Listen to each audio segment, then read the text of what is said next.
Hey folks, welcome again to one of the most enthralling, enlightening and entertaining session of Science is Campus series for classes 6 to 8 by EduCatUp.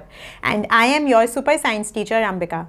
At EduCatUp, we always empower all our students as how to think and not what to think. So if you want to experience the same, it's the right time to subscribe to the EduCatUp's YouTube channel. The subscription button is just given below, guys. If you like our video, don't forget to press the like button and ensure to hit the bell icon to get all the latest updates from EduCatUp. Now let's start today's session, and the topic for the day is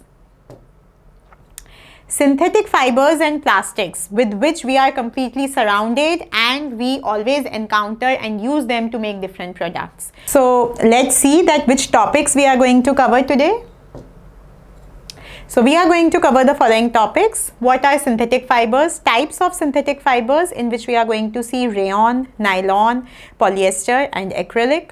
Then characteristics of synthetic fibers, plastics as materials of choice, and plastics and the environment. So now without any further delay, let's start the session. Now, what are synthetic fibers? Synthetic fibers are those fibers which are made by humans with the help of chemicals in factories. Basically, synthetic fibers are man-made fibers. Now, these fibers are made with the help of small units which are combined together to form a big complete unit. Now, these single small units are known as monomers, and the big unit is known as polymer. Now, polymer is made of many repeating units. Now, those repeating units are known as monomers, and the complete big unit is known as polymer. Now, types of synthetic fibers. So, we have with us 4 types of synthetic fibers, that is rayon, nylon, polyester and acrylic. Now, let's discuss them one by one in detail. The first is rayon. It is also known as artificial silk, and it is also known as regenerated or processed fiber because it is obtained from pure cotton and then processed chemically. It is in feel and texture, it is just like silk, but it is much cheaper than silk. The following are the uses of rayon. It is used as a dress material. It is also used for making curtains, then upholstery for luxury cars and office, then reinforcing nylon tires, and mixed with glass fiber for making helmets. So rayon has a wide usage. Next is nylon. It is the first complete synthetic material, completely synthetic. It was not obtained from any natural substance. It is purely made up of chemicals. So it was the first natural synthetic material. It was prepared chemically without using any raw materials from the natural resources, that is plants or animals. It was invented in New York and first sold in London. So that is why nylon. NY from New York and LON from London. So it was given the name nylon. It is wrinkle-free, durable, high tensile strength, and that's why it has a wide usage. Like you can see nylon tents, then umbrellas, parachutes, ropes, many things are made up of nylon. Now, polyester. Polyester is made from petroleum products.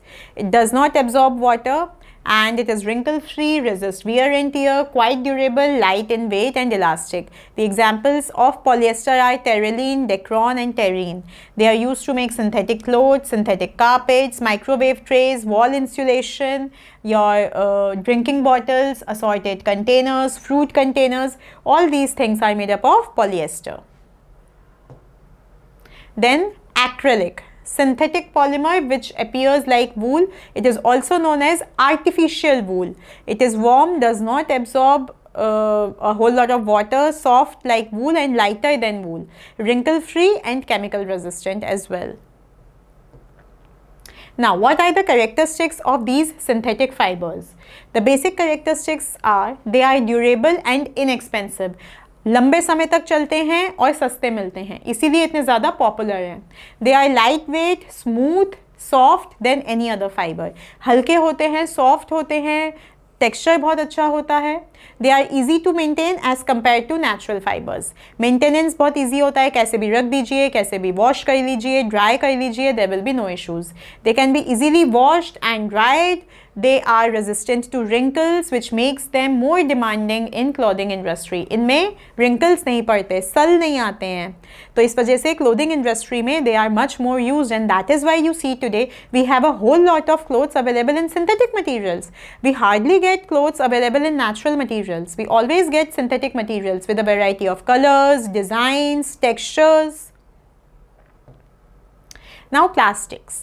There are basically two different types of plastics, as you can see behind me on the screen, thermoplastics and thermosetting plastics. So if we talk about thermoplastics, thermoplastics can be molded into various shapes. On heating they become soft and on cooling they become hard. So अगर आप उनको heat करते हैं तो आप उनके shape को change कर सकते हैं और फिर cool करने से वो वापस hard हो जाएंगे.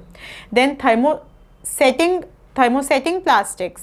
Now thermosetting plastics, the shape cannot be changed once set. चाहे आप उन्हें ठंडा करें या hot करें या heat provide करें, their shape is fixed. It will not change. They retain their shape and size even at high temperatures. In fact, at very high temperatures. All right.